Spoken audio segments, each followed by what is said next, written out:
Tenemos con nosotros a nada menos que a Juan Ignacio Blanco. Es todo un honor tenerlo con nosotros. Todos lo conocéis, es uno de los criminólogos más reconocidos de nuestro país. Fue director del legendario semanario El Caso, fundador de la enciclopedia Marderpedia y de Criminalia. Y bueno, que estamos encantadísimos de que estés aquí, Juan Ignacio. Buenas tardes. Muy buenas tardes. Para mí es un auténtico honor y un auténtico placer, eso desde luego, ¿no? Pero quizás algo más importante porque, dada la situación personal en la que yo me encuentro, el hecho de que hayáis querido contar conmigo y poder estar disfrutando aquí de compañía de personas como Pedro Amorós, la tuya, perdonadme por los nombres porque tengo la cabeza un poco como un bombo.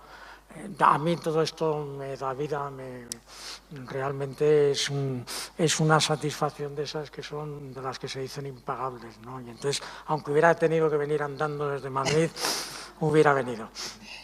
Hay mucha gente, lo sabes, que muchísima gente te quiere, te sigue y se interesan por tu salud y quería preguntarte cómo estás, cómo te encuentras. Aparte, encantado de estar aquí, que eso ya lo sé. Yo encontrarme me encuentro bien. Lo que pasa es que desgraciadamente los oncólogos dicen que no me encuentro bien. Entonces yo va a ser dentro de nada 3 años peleándome contra ese bicho al que los que lo padecemos llamamos el cangrejo, porque parece que la palabra cáncer sigue siendo todavía el gran tabú. Me he estado sometiendo a tratamiento durante estos 3 años, 4 operaciones incluidas, y cuando parecía que todo estaba ganado, bueno, pues en la primera de las revisiones se han vuelto a reproducir las metástasis tanto en el hígado como en el pulmón y desgraciadamente, bueno, pues por tercera vez ya en estos 3 años los oncólogos me han puesto fecha de caducidad, pero yo ya les he dicho que yo no caduco y que yo estoy dispuesto a seguir luchando hasta el final. Quedan muchos métodos alternativos.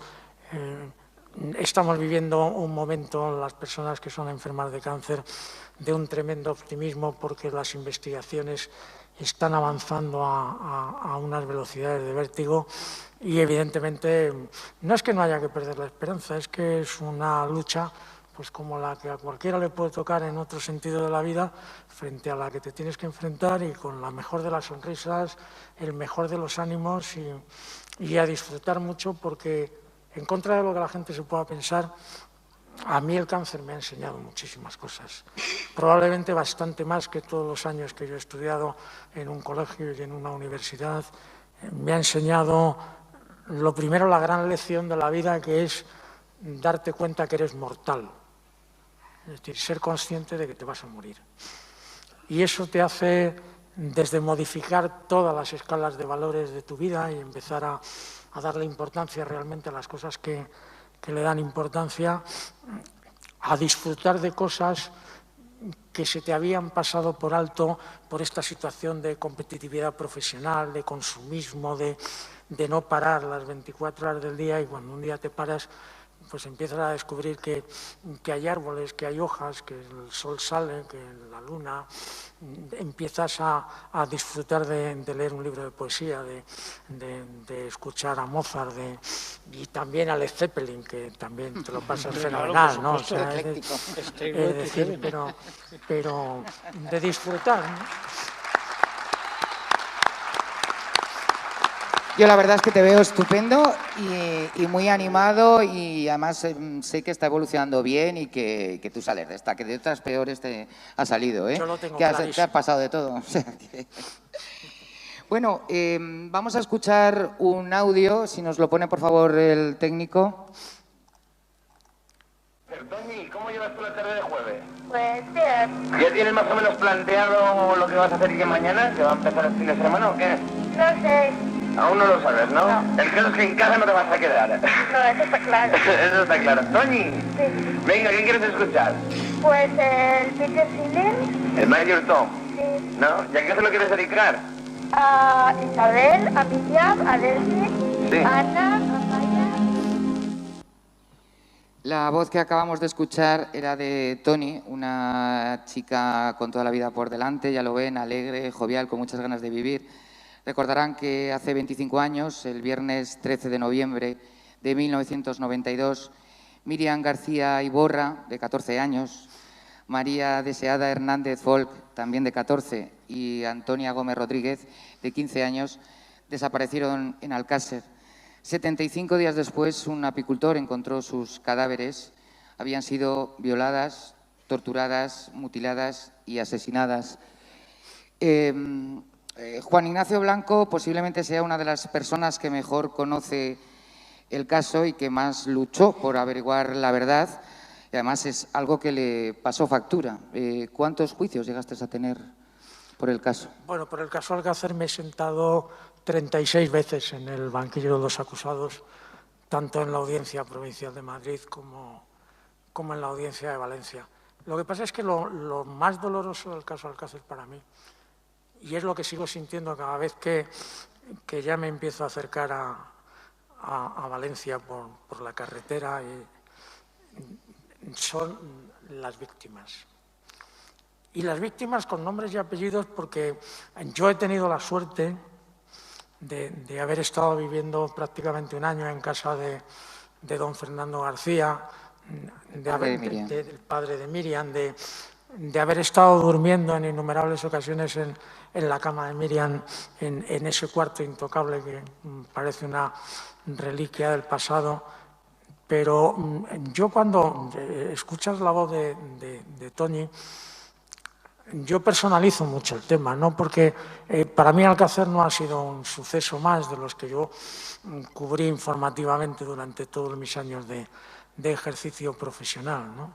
Yo reconozco que en Alcácer, y ahí tengo que entonar de alguna manera mi mea culpa como periodista, pero de lo cual me siento muy orgulloso como persona, creo que crucé los límites en todos los sentidos, me impliqué de una forma personal en algo que probablemente, bueno, pues como habíamos estudiado en la facultad, es lo último que debe de hacer un periodista, pero yo estaba ya muy cansado de que me tomaran el pelo durante tantísimos años, habiendo vivido yo que he tenido la suerte, bueno, por echarme algún halago personal, de haber llegado al chalet de los marqueses de Urquijo antes que la policía, de haber vivido prácticamente todos los grandes sucesos de la transición in situ y en persona, con un tipo de periodismo que ahora ya no se practica, es decir, que nosotros íbamos a los sitios, pasábamos días en los sitios, investigábamos en la medida de nuestras posibilidades, pero conocíamos el lugar de los hechos, las familias, hablabas con la policía, hablabas con los vecinos, hablabas con los amigos, de alguna manera te acercabas mucho a los... Y yo estaba ya un poco cansado de que me contaran historias que no tenían absolutamente nada que ver con la realidad, ¿no? De que nos siguieran queriendo vender la burra, entre comillas, de que Rafael Escobedo mató a los marqueses de Urquijo, que no se iba a saber nunca lo que había ocurrido en el cortijo de los Galindos, cuando desde el primer día todo el mundo sabíamos perfectamente qué es lo que había ocurrido, cuando te hartabas de ver falsos culpables cumpliendo condenas por hechos que no tenían absolutamente nada que ver. Y yo en este caso, de alguna manera, en un principio me había creído, como todo el mundo, la supuesta versión oficial de esos papelitos alrededor de la fosa, de la mano que afloraba, y de Anglés y Ricard culpables, y Antonio Anglés tirándose por una ventana y esas cosas. Y decía, bueno, pues no lo voy a poner en duda. Y la primera vez que, bueno, pues aparecí en Alcácer, cuando me contrató Pepe Navarro para su famoso programa de Esta noche cruzamos el Mississippi, yo venía creyéndome que lo que había pasado era lo que nos habían contado, ¿no? Lo que pasa es que, claro, cuando vas paso a paso comprobando las cosas, te vas dando cuenta que al final tienes que llegar a una conclusión que es a la que yo llegué muy rápidamente, que es, menos Antonio Anglés y Miguel Ricard, cualquiera pudo haber matado a las niñas de Alcácer, ¿no? A partir de ahí, pues bueno, pues gracias al apoyo, al coraje y al empuje de don Fernando García, persona que en este país había que haberle hecho un monumento y que sin embargo ha sido objeto de las más viles y monstruosas calumnias de todo tipo por parte de hecho, tuvo también varios juicios. De todo el mundo. Sí, se Tuvo sentó en innumerables también. ocasiones en el banquillo y es más. Él, como yo, desgraciadamente no tenía ningún tipo de patrimonio, mis responsabilidades civiles las cubrieron las cadenas de televisión, pero Fernando García, como tenía patrimonio, me consta que en este mismo momento, en la actualidad, todos los meses tiene que seguir pagando porque él pidió un aplazamiento para poder soportar las indemnizaciones a las que fue condenado. Y bueno, tiene unas penas de prisión pendientes que son más elevadas que las mías.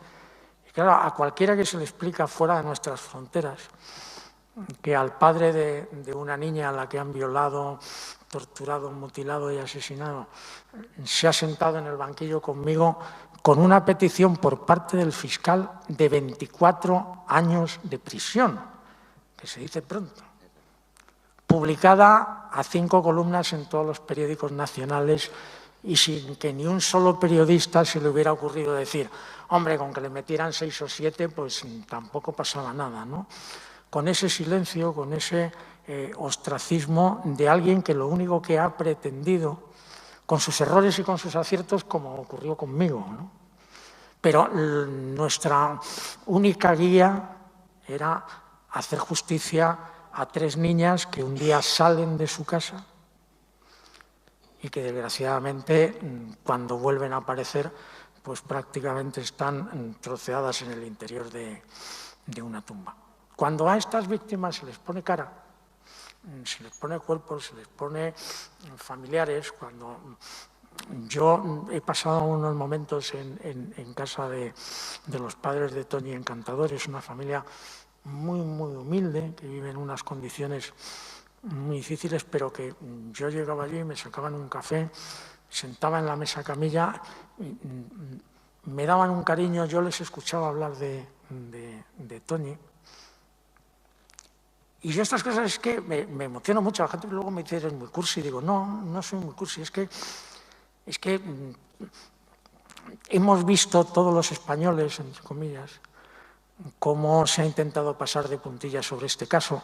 Yo hoy me encantaría, pero no os voy a contar qué es lo que realmente sucedió en Alcácer, no creo que sea ni el momento ni tengamos el tiempo suficiente, pero sí sé que en Alcácer sucedió que hay un montón de gente, que yo un día hice una lista, y que eran 136 personas directamente relacionadas con el tema, porque cuando ocurre una tragedia de este tipo, no mueren Miriam, Toni y Desiré. Mueren sus padres, mueren sus hermanos, mueren sus tíos, mueren sus primos, mueren sus abuelos, mueren todas las celebraciones. Yo he acudido porque mantengo una relación de cariño y amistad con la familia de don Fernando García. Te invitan a una boda, a un bautizo, a una comunión, y las bodas, los bautizos y las comuniones son lloreras, pero lloreras de todo el mundo, acordándose de Miriam, acordándose de la situación, pero lo mismo ocurre en la familia de Desiré, aún más grave todavía, porque muy poco tiempo después de la aparición de los cuerpos, su padre muere también, desgraciadamente, producto de esta maldita enfermedad que es el cáncer. La madre se queda sola. En esa soledad que yo viví con doña Matilde, la mujer de don Fernando, y una de esas personas por las cuales yo he sentido una absoluta debilidad. Lo que se ha llamado vulgarmente el dolor de una madre. Yo tengo en mi casa una imagen de la Piedad de Miguel Ángel y yo siempre veía a Matilde, veía a la madre de Desiré y a la madre de Toni con sus hijas en el regazo, ¿no? Y ese dolor que nadie sabe lo que es, que los hombres no nos podemos ni acercar a él, ¿no? Al de una madre que ha perdido una hija. Eso a mí me sigue produciendo cada vez que llego y estamos ahora en ese 25 aniversario en el que yo ahora mismo en estos días estoy viviendo la búsqueda de las niñas, ¿no? Las niñas hace 25 años habían desaparecido el día 13 de noviembre y durante estos días, hasta el 27 de enero, fecha maldita en la que aparecen sus cadáveres, se produce ese fenómeno que también tiene una crueldad inimaginable, que es el estar sin dormir, esperando que salga el primer rayo de luz para salir corriendo a la calle a seguir buscando a tu hija. Eso, el que no lo ha vivido, no se lo puede ni imaginar. Es decir, esa sensación de decir, ¿a dónde vamos a buscarla? Si ahora vamos a este campo, y ahora miramos estos pozos, y ahora miramos esto, y que vas viendo que los días van pasando y que cada vez, bueno, pues esa oscuridad, ese sueño que no quieres tener nunca, que es la posibilidad de que haya ocurrido algo, cada vez vas viendo que inexorablemente se va adueñando paulatinamente de ti, ¿no? Entonces, yo, gracias a Dios, tengo una tremenda empatía y me pongo muchas veces, o por lo menos lo intento, ¿no? Y en Alcácer, aparte evidentemente de la lucha que yo he mantenido frente a las autoridades por el mero hecho de haber tapado y escondido lo que realmente ocurrió en el caso Alcácer, he vivido durante muchísimo tiempo esa sensación que han vivido el resto de las familias, ¿no? Y eso me hace pegar un auténtico grito de decir que las víctimas son los grandes olvidados del proceso penal español, ¿no? Estamos todo el día viviendo preocupados de los delincuentes. Yo he estado viendo la semana pasada, comentaba con él el tema del asesino de la katana de Rabadán, y dices, ¿alguien se ha acordado de su madre, de su padre y de su hermana con 8 años con síndrome de Down? De cómo era su vida, de qué es lo que hacían, de cuál era su trabajo, de cuáles eran sus amigos, de cuáles eran sus aficiones. Y sí nos hemos acordado en 2 documentales de cuáles son las aficiones de un psicópata asesino que, como todos hemos podido comprobar en las imágenes, no se ha recuperado lo más mínimo. Y a mí me cansa ya el estar hablando y viendo, y yo soy una persona que me he ganado la vida hablando de asesinos. Pero llega un momento en que dices, ¿por qué no hablamos un poco más de las víctimas, que son los familiares, que son los que realmente sufren día a día y que eso yo creo que no es imposible de superar, ¿no? Yo creo que no lo supera nadie. Sí. Eso, perder a un hijo no se supera nunca de ninguna manera, pero encima de esta forma como la que se hace, eso evidentemente es el peor de los castigos que te puede caer en el mundo, porque realmente yo entiendo que quisieran morirse y que la madre de Miriam, bueno, pues falleciera muy poco tiempo después, de decir, porque no se puede soportar. O sea, luego hay personas, como todo en esta vida, hay personas con una mayor fortaleza y un mayor equilibrio emocional que son capaces de aguantar estos golpes pues un poco mejor. Pero hay personas a las que evidentemente les sobrepasa y es como si de pronto se cayera todo el techo del teatro encima y evidentemente pues no puedes con él, no puedes soportarlo y llega un momento en que lo que deseas realmente es morirte, ¿no? ¿Tú nunca te has creído la versión oficial? Me gustaría saber por qué no te la crees, ¿en qué te basas? Bueno, yo me baso en los documentos oficiales, en el sumario y en las fotografías que nosotros pudimos comprobar. Yo me acuerdo, hace un momento he tenido el gusto de hablar con un par de personas que son de Alberique y me acordaba que precisamente el primer paso que yo di con don Fernando a la hora de investigar fue ir a ver a los funerarios que habían estado aquel día en la fosa de la Romana y habían participado en el desenterramiento de los cadáveres. Y sin llamarles y sin encomendarnos ni a Dios ni al diablo, pues cogimos el coche, nos presentamos en Alberique. Ellos eran muy conocidos en el pueblo porque tienen una funeraria y tenían una compañía donde tenían 2 autobuses que alquilaban para excursiones.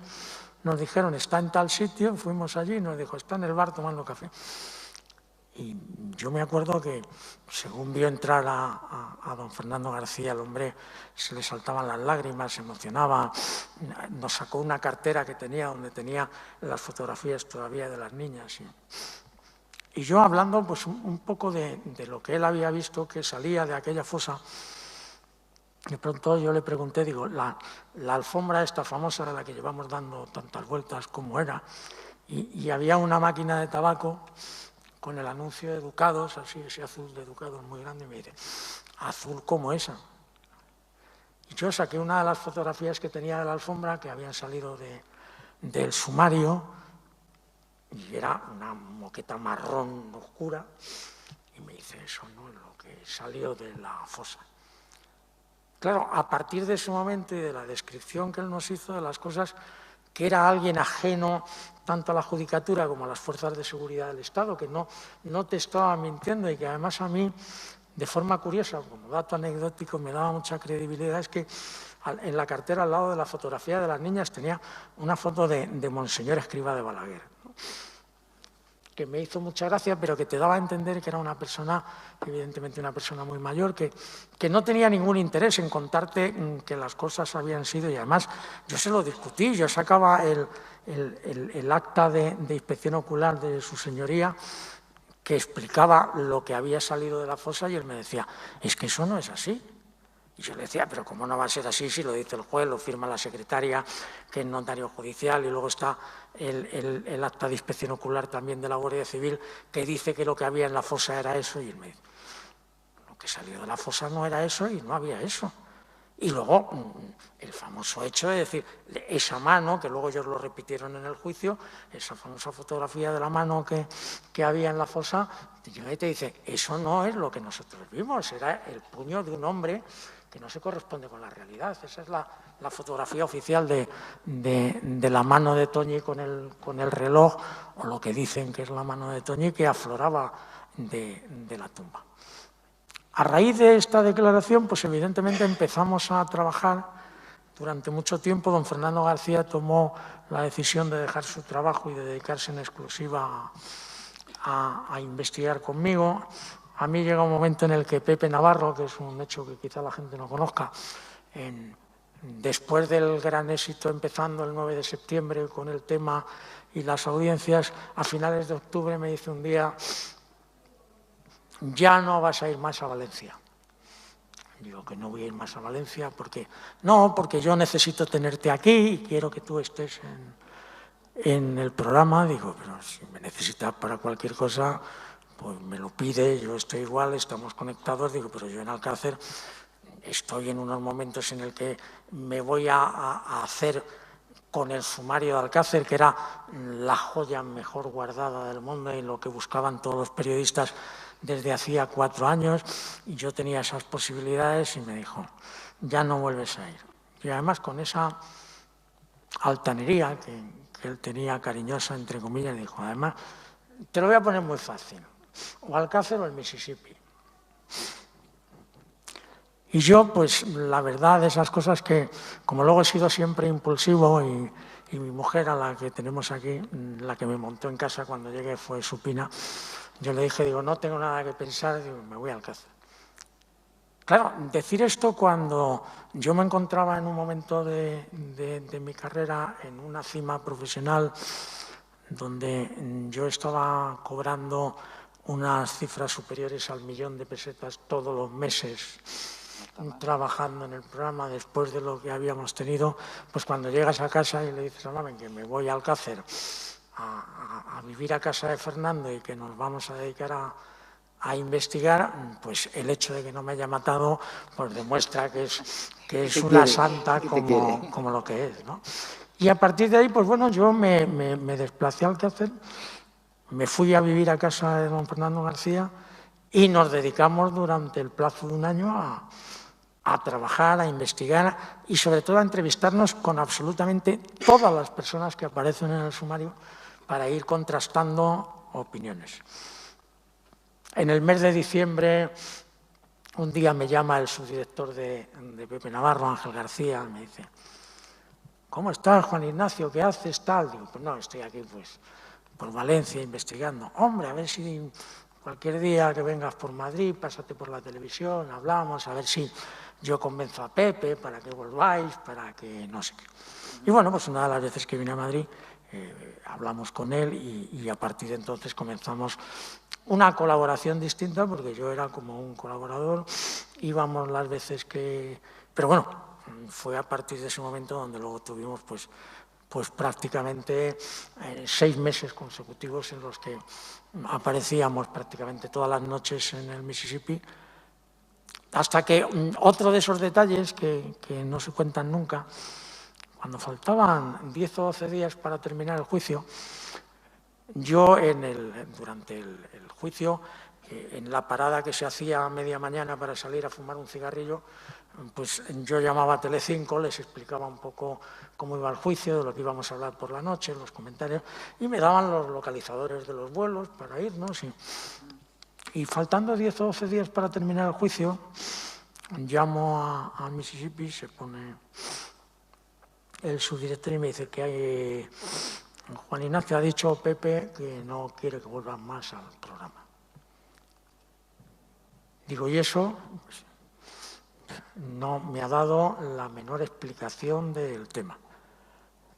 Lo que sí me ha dicho es que si Fernando quiere venir, que no hay ningún inconveniente. Digo, pues mira, lo tengo aquí al lado, le paso el teléfono, digo, habla con Fernando. Fernando evidentemente le dijo que si yo no iba, no iba más.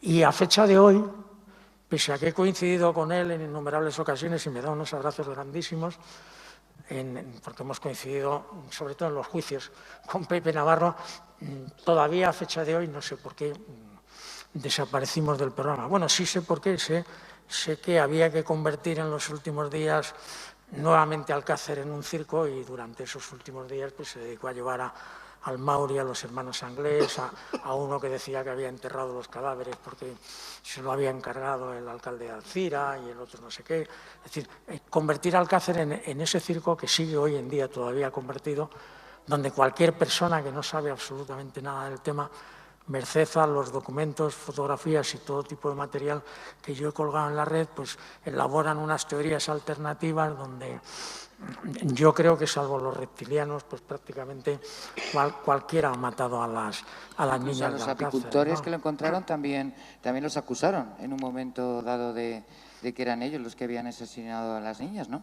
Bueno, me han acusado hasta a mí. ¿A ti? Sinceramente, ¿no? Te comento. Decirle además, pero además hablando con guardias civiles en el cuartel de la Guardia Civil, usted sabe tanto de este tema porque estaba usted allí. Digo, sí, hombre, es lo único que me faltaba, ¿no? O sea, pero que en el fondo, básicamente, cuando surge un suceso de este tipo que puede generar un cambio social tan importante como el que generará en el momento en el que se conozca. Yo desde aquí quiero, sobre todo, transmitir un tremendo mensaje, que es decir, se va a saber de verdad lo que pasó en Alcácer y se va a saber con absoluta seguridad.